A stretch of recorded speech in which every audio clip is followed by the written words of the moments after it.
श्री कृष्ण गोविंद हरे मुरारे, हे नाथ नारायण वासुदेव।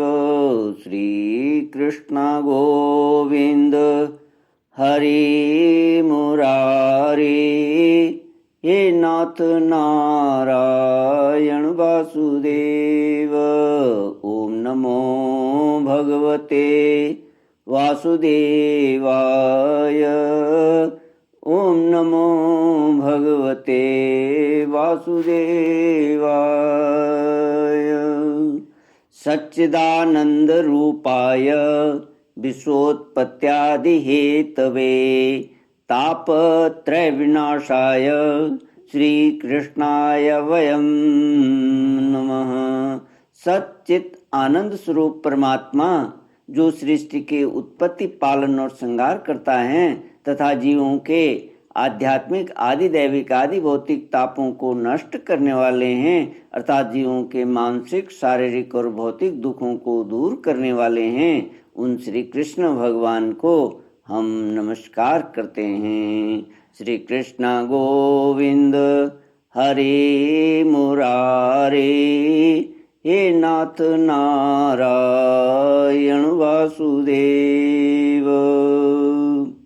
श्रीमद्भागवत अष्टम स्कंद अथ नवमोऽध्यायः।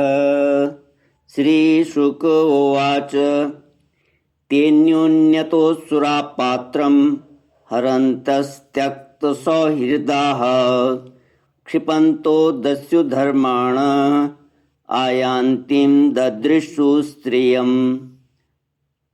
अहो रूपमहो धाम अहो अस्या नवं वयः इति ते ताभिधृत्य प्रचुर्जातहिरच्छयाः। मोहिनी रूप से भगवान के द्वारा अमृत बांटा जाना। श्री सुखदेव जी कहते हैं, परीक्षित, असुर आपस के सद्भाव और प्रेम को छोड़कर एक दूसरे की निंदा कर रहे थे और डाकू की तरह एक दूसरे के हाथ से अमृत का कलश छीन रहे थे। इसी बीच में उन्होंने देखा कि एक बड़ी सुंदरी स्त्री उनकी ओर चली आ रही है। वे सोचने लगे, कैसा अनुपम सौंदर्य है, शरीर में से कितनी अद्भुत छटा छिड़क रही है, तनिक इसकी नई उम्र तो देखो। बस अब वे आपस की लाग डांट भूलकर उसके पास दौड़ गए। उन लोगों ने काम मोहित होकर उससे पूछा, कमल नयनी, तुम कौन हो, कहाँ से आ रही हो, क्या करना चाहती हो? सुंदरी, तुम किसकी कन्या हो? तुम्हें देखकर हमारे मन में खलबली मच गई है। हम समझते हैं कि अब तक देवता, दैत्य, सिद्ध, गंधर्व, चारण और लोकपालों ने भी तुम्हें स्पर्श तक नहीं किया होगा, फिर मनुष्य तो तुम्हें कैसे छू पाते? सुंदरी, अवश्य ही विधाता ने दया करके शरीरधारियों की संपूर्ण इंद्रियों एवं मन को तृप्त करने के लिए तुम्हें यहाँ भेजा है। माननी, वैसे हम लोग एक ही जाति के हैं, फिर भी हम सब एक ही वस्तु चाह रहे हैं, इसलिए हम में डाह और वैर की गांठ पड़ गई है। सुंदरी, तुम हमारा झगड़ा मिटा दो। हम सभी कश्यप जी के पुत्र होने के नाते सगे भाई हैं। हम लोगों ने अमृत के लिए बड़ा पुरुषार्थ किया है। तुम न्याय के अनुसार निष्पक्ष भाव से इसे बांट दो, जिससे फिर हम लोगों में किसी प्रकार का झगड़ा न हो। असुरों ने जब इस प्रकार प्रार्थना की, तब लीला से स्त्री वेश धारण करने वाले भगवान ने तनिक हंसकर और तिरछी चितवन से उनकी ओर देखते हुए कहा, श्री कृष्ण गोविंद हरे मुरारे, हे नाथ नारायण वासुदेव। श्री भगवान ने कहा, आप लोग महर्षि कश्यप के पुत्र हैं और मैं उल्टा हूँ। आप लोग मुझ पर न्याय का भार क्यों डाल रहे हैं? विवेकी पुरुष स्वेच्छाचारिणी स्त्रियों का कभी विश्वास नहीं करते।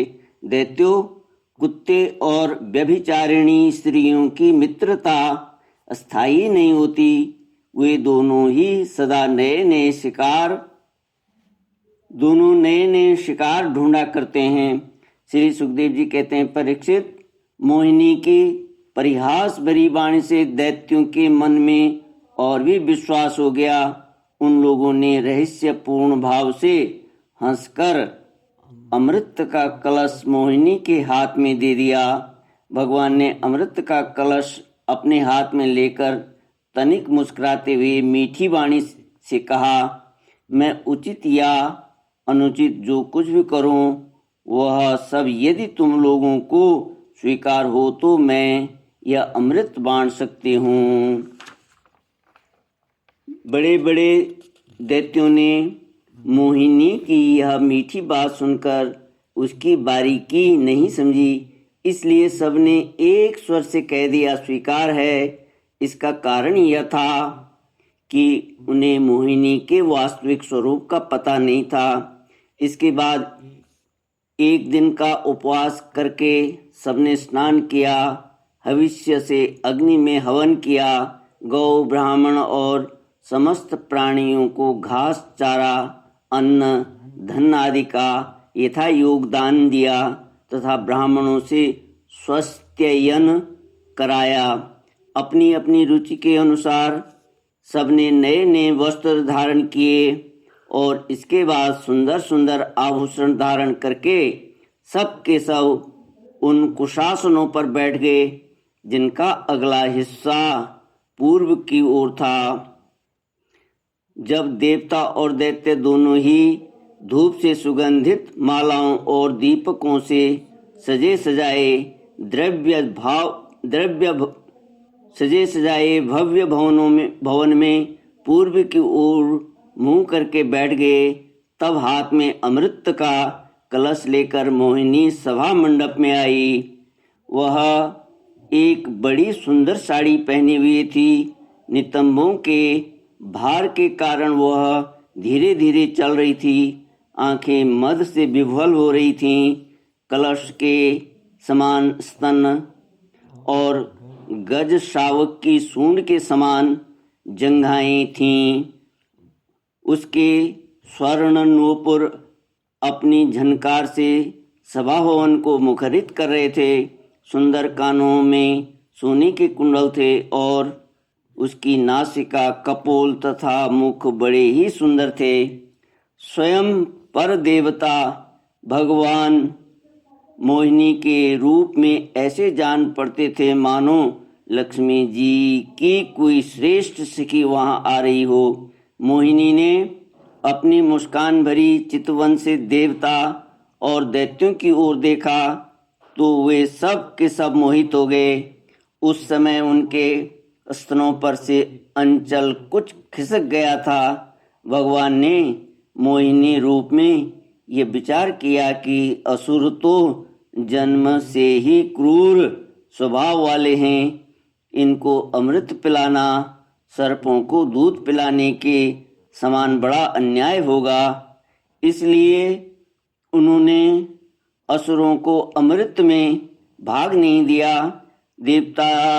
भगवान ने देवता और असुरों की अलग अलग पंक्तियां बना दी और फिर दोनों को कतार बांधकर अपने अपने दल में बैठा दिया। इसके बाद अमृत का कलश हाथ में लेकर भगवान दैत्यों के पास चले गए। उन्हें हाव भाव और कटाक्ष से मोहित करके दूर बैठे हुए देवताओं के पास आ गए तथा उन्हें यह अमृत पिलाने लगे जिसे पी लेने पर बुढ़ापा और मृत्यु का नाश हो जाता है। परीक्षित, असुर अपनी की हुई प्रतिज्ञा का पालन कर रहे थे। उनका स्नेह भी हो गया था और वे स्त्री से झगड़ने में अपनी निंदा भी समझते थे, इसलिए वे चुपचाप बैठे रहे। मोहिनी में उनका अत्यंत प्रेम हो गया था। वे डर रहे थे कि उससे हमारा प्रेम संबंध टूट न जाए। मोहिनी ने भी पहले उन लोगों का बड़ा सम्मान किया था, इससे वे और भी बंध गए थे। यही कारण है कि उन्होंने मोहिनी को कोई अप्रिय बात नहीं कही।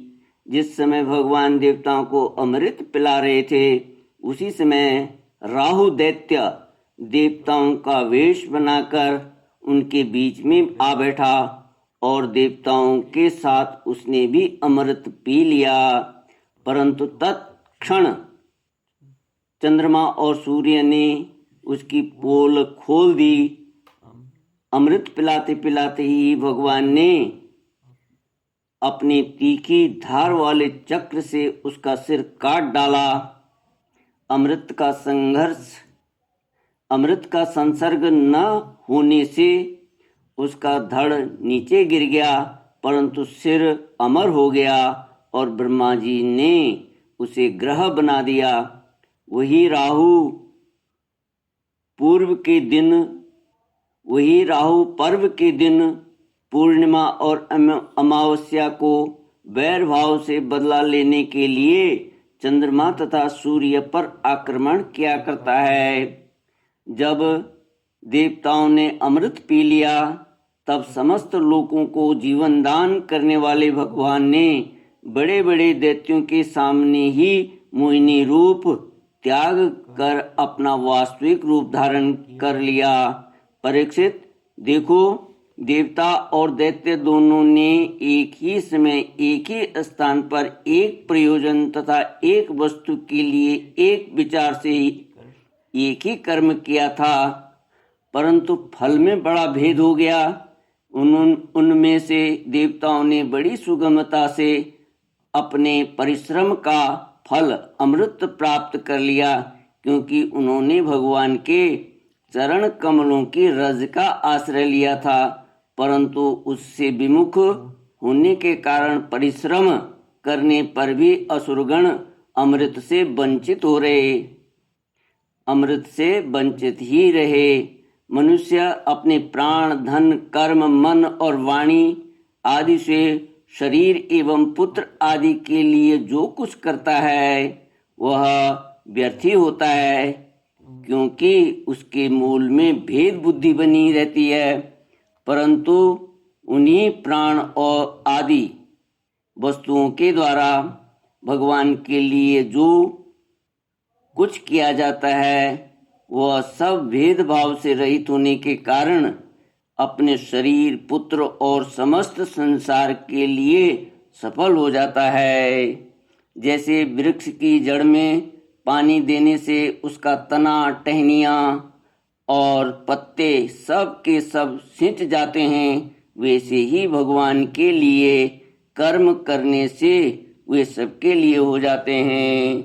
श्री कृष्ण गोविंद हरे मुरारे, हे नाथ नारायण वासुदेव।